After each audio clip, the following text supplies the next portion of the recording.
Bear with me. I've got quite a bit of stuff for you today. Just a couple of programming notes. You know that at 1 p.m. there'll be a hybrid briefing here with Navi Pillay and Chris Sidoti, who are briefing on behalf of the Commission of Inquiry on the Occupied Palestinian Territory, including East Jerusalem and Israel. And this follows their presentation to the General Assembly's Third Committee.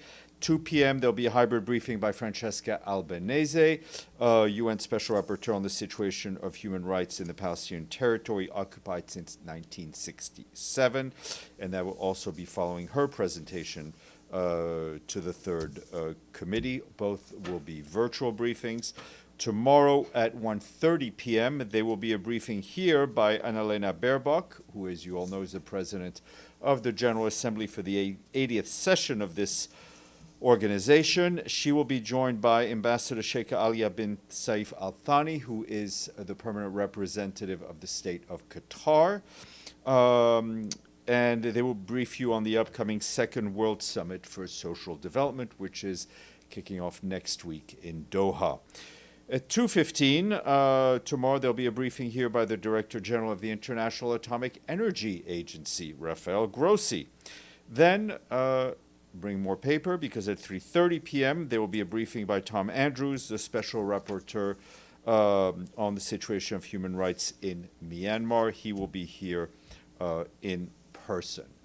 I will start off with a statement on Cameroon. The Secretary General has taken note of the announcement of the results of the presidential elections held in Cameroon on October 12th.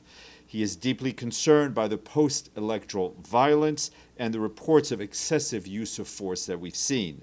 He deplores the loss of life and injuries among both protesters and security forces and extends his condolences to the families of the victims. He calls for a thorough and impartial investigation into these incidents. The Secretary General urges all political stakeholders and their supporters to exercise restraint, reject violence, and refrain from any inflammatory rhetoric and hate speech. He stresses the critical importance of safeguarding human rights and fundamental freedoms and calls on the authorities to ensure that there is a safe and secure environment where the rights of all citizens are protected to ensure due process for anyone who may be arrested. The Secretary General encourages inclusive dialogue to address grievances and preserve national unity and stability and resolve any disputes through legal and peaceful means. He reaffirms the commitment of the United Nations to supporting sustainable peace and development in Cameroon. Turning to the situation in Gaza, the Office for the Coordination of Humanitarian Affairs tells us that we and our partners continue to scale up the humanitarian response in line with the 60-day plan. Our partners providing water and sanitation report that water distribution is expanding in northern Gaza, where they are now able to deliver 4,600 cubic meters daily in 585 different locations across the governorates of Gaza and North Gaza. Additionally, our partners have launched a comprehensive assessment of critical public water and sanitation facilities across the Strip in order to identify the major repair needs of that infrastructure and support planning for longer-term rehabilitation of the water and sanitation infrastructure. In parallel, our partners also report that efforts to help people prepare for the rainy seasons are underway across areas so they can access in the governorates of Deir al-Balah, Khan Yunis, and Gaza, including cleaning the stormwater drainage system. Focusing on nutrition, between the 1st and the 25th of October, our partners provided treatment for more than 4,300 acutely malnourished pregnant and breastfeeding women. During the same period, malnutrition prevention support was provided to more than 134,000 pregnant and breastfeeding women and children under the age of 5. Yesterday, our friends at the UN Office for Project Services, UNOPS, provided more than 300,000 liters of fuel to our partners operating across Gaza to keep critical generator-powered operations going. Meanwhile, our partners monitoring population movements said that families continue to move across the Strip. More than 480,000 movements from southern to northern Gaza have been observed since the onset of the ceasefire, while nearly 100,500 movements from western to eastern Khan Yunis have also been observed. Our partners report that many people continue to shelter in makeshift displacement sites, often in open areas and in damaged buildings. To mitigate exposure to the elements, our partners are helping displaced communities repurpose flour and rice bags, originally distributed as food aid, obviously, and to repurpose those into sandbags to reinforce shelter and provide protection against rain and wind. Efforts to collect humanitarian cargo from Gaza's crossings are ongoing. However, starting yesterday, Israeli authorities are rerouting humanitarian and commercial truck movements to and from Karim Abu Salam crossing through the Philadelphia corridor and the coastal road.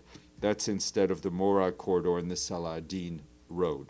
In response to the rerouting, several agencies have temporarily reduced the number of trucks in their convoys, pending an initial assessment of the road conditions. Teams have also already reported congestion and heavy traffic among the new route, leading to delays in aid cargo movements. We continue to engage with Israeli authorities and others to address the impact of this new development aid on collection and delivery. Meanwhile, the Human Rights Office, citing data from the Israeli NGO Peace Now, said that over the past year there have been 84 new settler outposts compared to 49 in the year before. This marks a rapid escalation compared to the yearly average of 8 outposts in the past decade. Our Human Rights Office says that settler violence is also surging, with 757 attacks recorded in the first half of this year alone. You will have, just moving to Sudan, one of the other many crises we're following. Last night, we issued a statement in which the Secretary General expressed his grave concern over the recent military escalation in Al Fasher. He strongly condemns reports of violations of international humanitarian law and violations and abuses of human rights in Al Fasher, including indiscriminate attacks, targeting of civilians and civilian infrastructure, gender-based violence, and ethnically motivated attacks and ill treatment. For over 18 months, Al Fasher and the surrounding areas in North Darfur have endured immense suffering, with hundreds of thousands of civilians trapped under tightening siege by the rapid support forces, with malnutrition, disease, and violence continuing to claim lives daily. Secretary General reiterates his call for an immediate end to the siege, a safe and rapid, unimpeded humanitarian aid delivery, and access to all civilians in need. He's also deeply alarmed by the continued influx of weapons and fighters into Sudan, further contributing to the already desperate situation in the country. He demands that this ends immediately. The Secretary General once again calls for an immediate cessation of hostilities and urges both the Sudanese armed forces and the rapid support forces to engage fully with his personal envoy for Sudan, Ramtam Lamamra, and to take swift, tangible steps towards a negotiated settlement. And yesterday, I think it was Islam, but I don't see him here, asked about the number of civilians killed in Al Fasher. Our human rights colleagues tell us that they have documented some 1,850 civilian deaths in North Darfur. Of these, an estimated 1,350 were in Al Fasher. This is considered, however, an underrepresentation of the real number of conflict-related deaths in Al Fasher and North Darfur, given the challenges related to telecommunications and just access issues on the ground. Although access to Al Fasher remains blocked and humanitarian capacity continues to shrink as needs soar, we and our humanitarian partners remain committed to scaling up the much-needed support across Darfur and reestablishing a presence on the ground as soon as it is practicable. Many civilians are fleeing towards Tawila, seeking relative safety and whatever humanitarian assistance they may receive. Humanitarian workers continue to operate under extraordinary danger to assist them. In Tawila, our UNHCR colleagues and their partners report that families, and especially children, are arriving malnourished, they're arriving sick, and they're arriving traumatized after a dangerous journey to safety. UNHCR is providing essential assistance and vital services to displaced families, and that includes shelter. In a statement issued today, we and our humanitarian partners urge the international community for urgent action to protect civilians and for humanitarian workers in Sudan to guarantee safe passage and humanitarian access to people trapped in El Fasher, as well as scaling up funding to support humanitarian operations in El Fasher and elsewhere in Sudan. Fighting is also intensified in North Kordofan State. According to the International Organization for Migration, nearly 2,500 people fled Bara town over the weekend, and up to 1,000 others were newly displaced from Zuraiba village yesterday due to heightened insecurity. We stress once again that civilians must be protected wherever they are, whether they decide to seek safety or whether they have to stay. Also, an update on Hurricane Melissa from our humanitarian colleagues, which, as you know, is in the process of making landfall in Jamaica, or will do so shortly. Thanks to the pre-positioning of relief supplies ahead of the hurricane season, WFP is coordinating a sea lift operation from Barbados, carrying supplies from the World Food Program, the International Organization for Migration, and UNICEF. An airlift of some 2,000 relief kits is also planned for deployment once airports reopen and the weather conditions permit flights. Our humanitarian colleagues tell us that a joint warehouse established earlier this year in Barbados by the Caribbean Disaster Management Agency and the World Food Program, with support from the European Union and Canada, is already proving instrumental in this unfolding disaster. Additional relief stocks are available at our UN Humanitarian Depot in Panama from UN agencies, NGOs, and international cooperation partners. In Cuba, where the hurricane is expected to make landfall overnight in the eastern part of the island, preparations of pre-positioning of supplies and assets are still underway. Authorities plan to evacuate about 500,000 people to safer ground. OCHA also said that 2 staff members arrived in Cuba today to support UN agencies that are already there and national authorities ahead of the impact. And in Haiti, authorities have placed departments of South and Grand Anse on red alert, while other areas remain on orange alert. More than 3,600 people are sheltering in emergency sites in the Grand Sud Department, with IOM supporting sheltering of 3,000 people preventively and the setting up of 100 shelters. Our humanitarian colleagues are coordinating with Haitian authorities, with UN agencies and humanitarian partners to support preparedness and early action. WFP has pre-positioned more than 800 metric tons of food to assist 86,000 people in Haiti for 2 weeks. UNICEF has pre-positioned water, sanitation, and hygiene kits for about 14,500 people, and medical nutritional supplies for more than 4,000 children. For its part, the UN Population Agency stocked reproductive health kits for 5,000 people, dignity kits for 4,000 people, while the Pan American Health Organization provided medical kits for about 11,000 people. Back here, Valentin Rugwabiza, the Secretary General Special Representative for the Central African Republic, told council members that the peace process in that country has regained momentum and witnessed significant progress since April 19th ceasefire agreement signed between the government of the CAR and the 2 most active armed groups. She said the implementation of the April 19th agreement and subsequent disarmament and demobilization operations have translated into tangible security gains in several areas in the northwest and center of the country.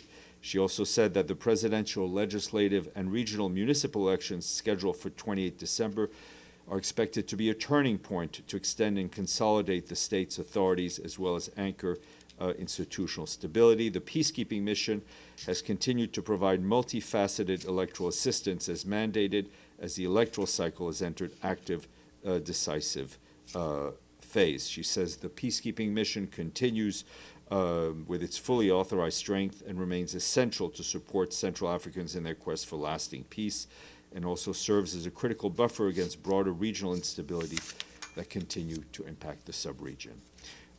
Quick note from Afghanistan, where the UN Office for Human Rights and the UN Assistance Mission in Afghanistan published a report on the serious and far-reaching human rights impact of last month's telecommunications shutdown in the country. Among the documented impact are delayed or no access to health care and emergency services and disruption to humanitarian operations. The UN Assistance Mission in Afghanistan also released today an update on the human rights situation in the country, covering the period from July to September of this year. The update pointed out that the de facto Ministry for the Propagation of Virtue and Prevention of Vice continues to enforce, often arbitrarily, a range of decrees and edicts that hinder the lives of women and girls. Both reports are online. Our friends at the UN Framework Convention for Climate Change today released its 2025 Nationally Determined Contributions Synthesis Report, which covers national climate plans formally submitted up to the end of September. The report says that the new NDCs, as they're called, have shown improved quality, credibility, and economic coverage. They show that countries are setting national climate targets and plans to achieve them that differ in pace and scale to what we've come before. In order to provide a wider picture of global progress ahead of the COP, which will take place in Brazil next month, UNFCCC has done additional calculations which also captures new NDCs or targets submitted or announced up to publication of the report, including the Secretary General's Climate Summit. They say that this wider picture shows global emissions clearly falling for the first time by around 10% by 2035. The report underscores, while clear progress is evident, major acceleration is needed to deliver faster and deeper emission cuts to keep the 1.5 limit within reach.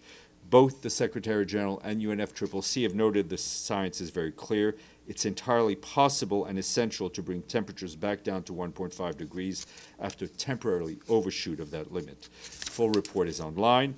The Department of Peace Operations released a new report today highlighting progress in advancing women's participation in peace and political processes. The report is titled Women are the Frontier of Peace, 25 Years of Women, Peace and Security Agenda in UN Peacekeeping. The report notes an increase in the number of women serving among uniformed peacekeepers since 2018. To mark the launch of the report and the 25th anniversary of Security Council Resolution 1325, there'll be a high-level event tomorrow hosted by the Department of Peace Operations at 10 a.m. Conference Room 6. You're all invited. And later today, you can join UN Women and the Department of Peace Operations and Global Communications at 6 p.m. in the public lobby for special intergenerational peace circle marking the anniversary of the Women, Peace and Security Agenda. The discussion will bring together young women leaders as well as UN experts. And just to note that peace circles are part of our communications colleagues' Hear Us, Act Now for a Peaceful World campaign, which aims to inspire and empower young people to take action for peace. And Prosper, I think you had a question yesterday about the conference in Paris on the Great Lakes. You had asked me about it. You asked me a question about the conference in Paris. Yes, j'ai la réponse à la question que tu m'as posée hier. There will be a Great Lakes conference organized by France and Togo in Paris this week, and from the UN on the Great Lakes. And from the UN side, we will have Hung Xia, the special envoy for the Great Lakes, Bintou Keita, the head of the peacekeeping mission in the DRC, and Bruno Le Marquis, the deputy special representative and humanitarian coordinator in the DRC. And he will be here he'll be here virtually on Thursday to brief you on the conference. And there'll be a video message from the Secretary General. Gabriel, because he's all alone, then Deji.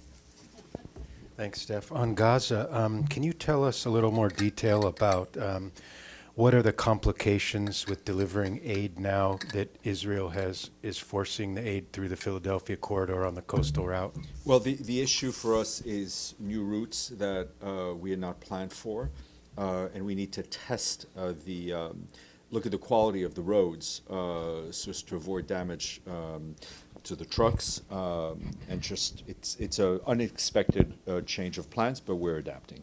And on Sudan, from the UN's perspective, who controls El Fasher right now? Look, we're not on the ground in El Fasher. I think we've seen the statements, notably from President Borhan, saying that he told ordered his troops to evacuate El Fasher. The point is that it's extremely unstable, an extremely violent, and extremely dangerous situation for the people who live there. Deji, then Michelle. Yes, several questions. First, just during the briefing, we received a statement from the Office of Prime Minister of Israel saying, following the security consultations, Prime Minister Netanyahu instructed the military to immediately carry out powerful strikes in the Gaza Strip. Has UN been pre-warned about this result?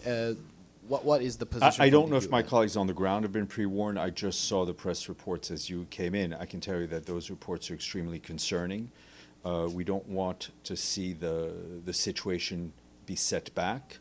It is important that all of the parties involved in the ceasefire adhere to the ceasefire, and we don't want civilians to be bombed again.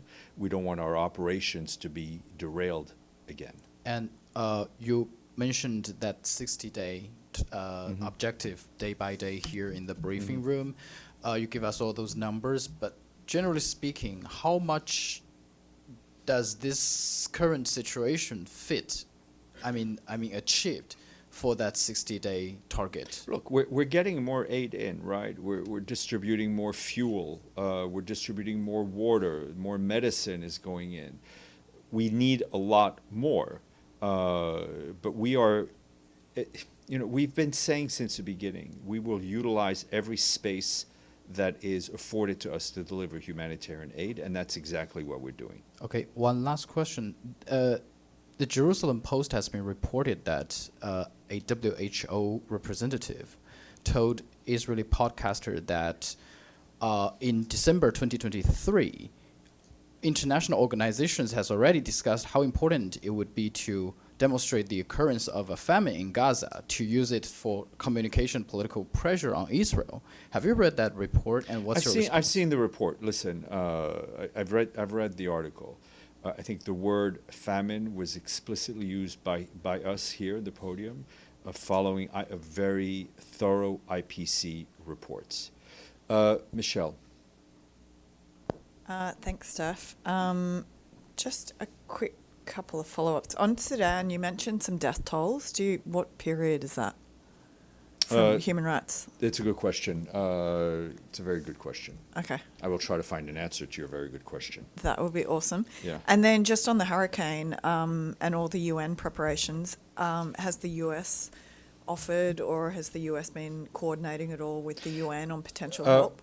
As far as I know, not with the UN. Whether there is bilateral support, which there may very well be, that is something to check with the US, but I also check on my end, and I'll try to get back to you on the numbers. Benny.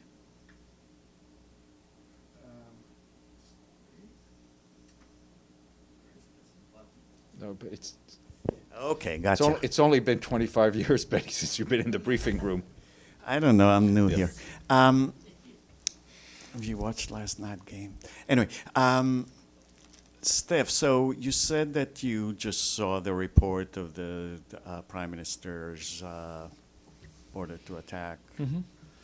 Have you seen, though, the report that led to it about the a drone documentation of Hamas people putting a body in a hole and then calling the Red Cross to show that they found it, and then it turns out that the body was not even somebody on the list. It was remains of somebody who's already been buried in Israel. The violations of the ceasefire, including returning of all bodies within the first 72 hours, anything for the UN to say about that? Well, I mean, it's the same answer I gave Deji. We're calling on both parties in this to abide by the commitments they made as part of the ceasefire agreement. And of course, and I've seen the other report, which is extremely concerning. Human beings need to be respected, and the remains of human beings need to be respected. So, So- wait a minute. So does the Secretary General, I don't know, condemn it? Does it have any? Well, I mean, as I've said, we want both parties to follow their commitments, right, in the ceasefire. We are not part of the monitoring mechanisms. We're not a part of the mediators. So that is something the mediators also have to push for. We want the ceasefire to continue so we can continue to deliver humanitarian aid. So the Trump plan can also move to its second phase, to a more political phase, to try to bring this peace process back on track, regardless of how far away from it we may appear to be. So just to be clear, since the Secretary General was in Sharm el-Sheikh, what exactly is the UN position on the ceasefire agreement, on the whole 20-point plan? Is it a part of it? Are you, does the UN support it fully, or what? I mean, we of course we support it. That's why the Secretary General was there. Our operational part at this point is focused on humanitarian assistance. Sorry, go ahead, Evelyn. Oh, thank you. No, I said go ahead, Evelyn, but I will. If you're Evelyn, you should go ahead. If he's Evelyn, he try. should go ahead. I think I'm Evelyn. To follow up on Gabriel's question, I was in Darfur in '03 with the Security Council, and I remember it quite well. Who is doing most of the damage now? The Janjaweed's not there. I mean, Evelyn, as you know from news reports, the RSF and the Sudanese armed forces have been fighting and fighting horrendously, and Yes. civilians have been paying the price. And, right, is somebody helping from the outside? Is another country helping the I think RSF? those are questions I think have been reported on. The Secretary General yesterday was very clear in decrying the external influence on this conflict, which has been negative for the most part, to say the least. Who was the external? I think you could do that research. Abdel Hamid. Thank you, Stéphane. Going back to the ceasefire question, it talks about 600 trucks every day. It talks about opening all the crossing points, and it talks about seizing all fires. Israel did not seize the fires. It kills every single day some Palestinian, and including today, and they bombed Jenin by Air Force, but I'm talking about Gaza. The number of trucks are not met, and the opening or the crossing are not fully opened. So who is in violation of ceasefire? There have been violations of the ceasefire. As I told your colleague, we are not monitoring the ceasefire. We are not the mediators. Right now, our focus is on delivering humanitarian assistance. We have said there is more aid going in. There's not enough aid going in. There are not enough crossings open. We want both parties to uphold their obligations so people can eat, so people can get medicine, so we can help them with shelter. We need the ceasefire to be observed so we can do our work. Second question, a U.S. general, I think his name is Gabavix, said to BBC that the killing of Shireen Abu Akleh was deliberate. Do you have any comment on that? I've seen that. I spent a lot of time reading the articles. Yes, I've seen that report as well. I think we were very clear in condemning the killing of Gabriel's colleague. Stéphane, and then we'll go that way. Thank you, Stéphane. Two questions. One, first, Sudan. Why the Secretary General didn't send a letter yet to the Security Council on the responsibility to protect Sudanese civilians? The Secretary General has been extremely focused on the situation in Sudan. We have Mr. Lamamra involved.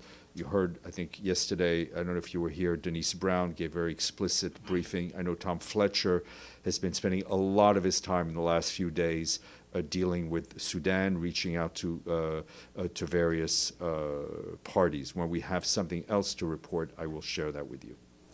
Second question is...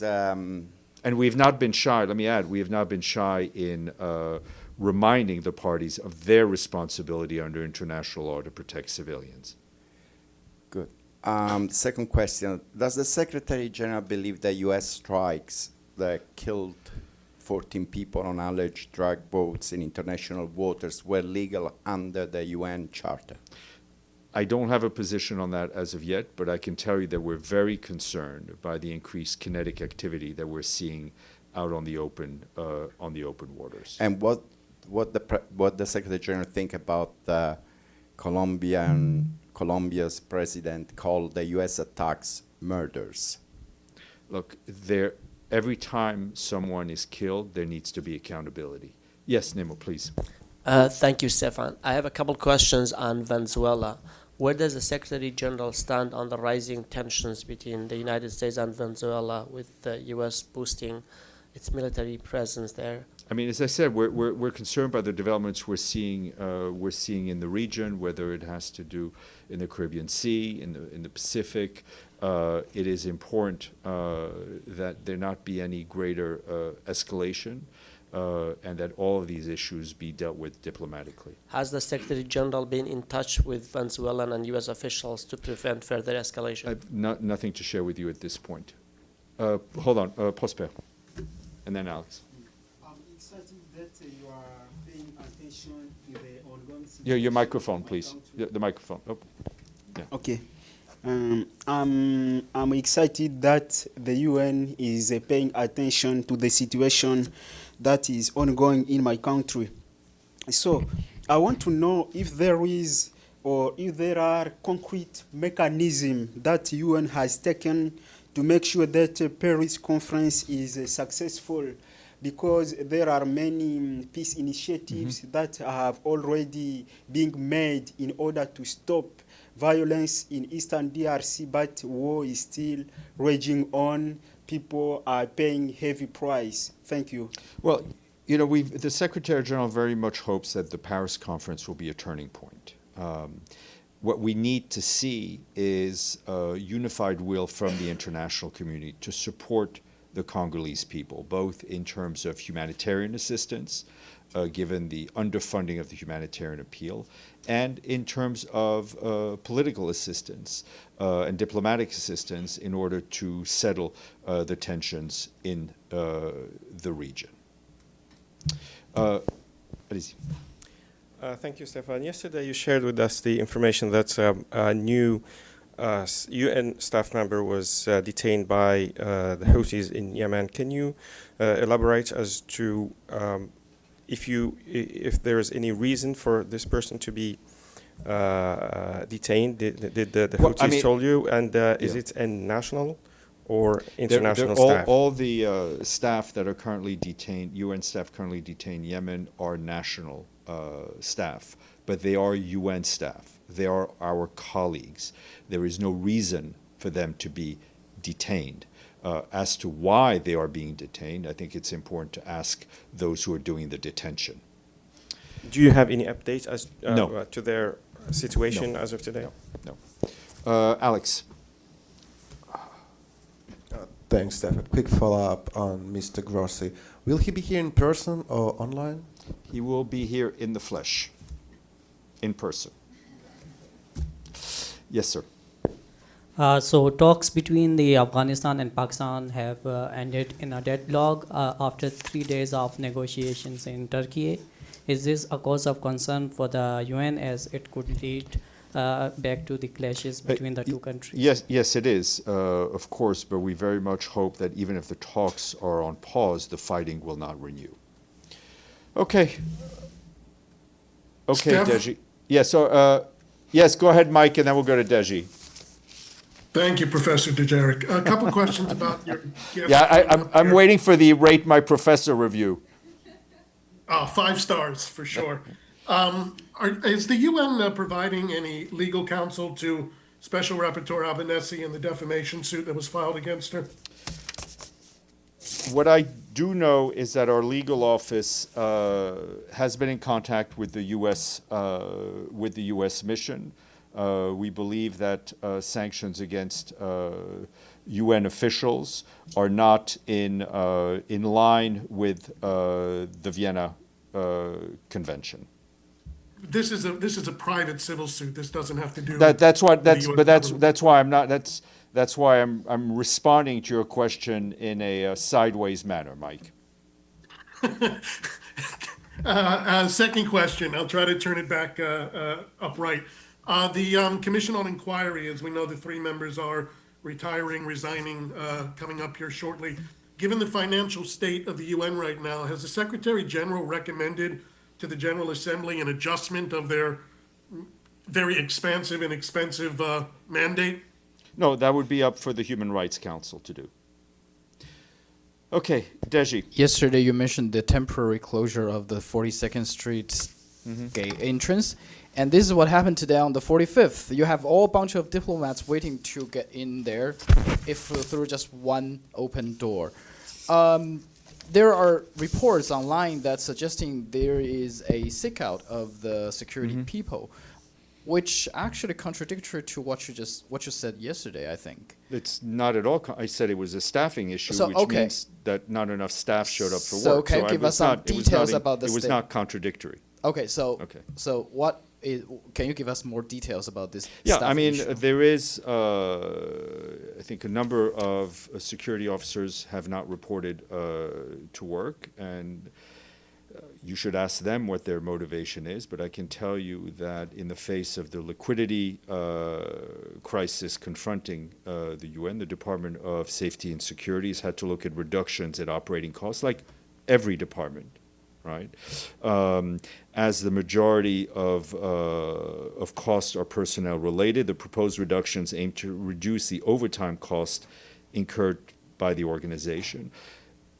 The Department of Safety and Security is very much focused on the fact that while posts may be eliminated because they're vacant or through attrition, that no one will lose their job, and that the leadership of that department is very much focused on that.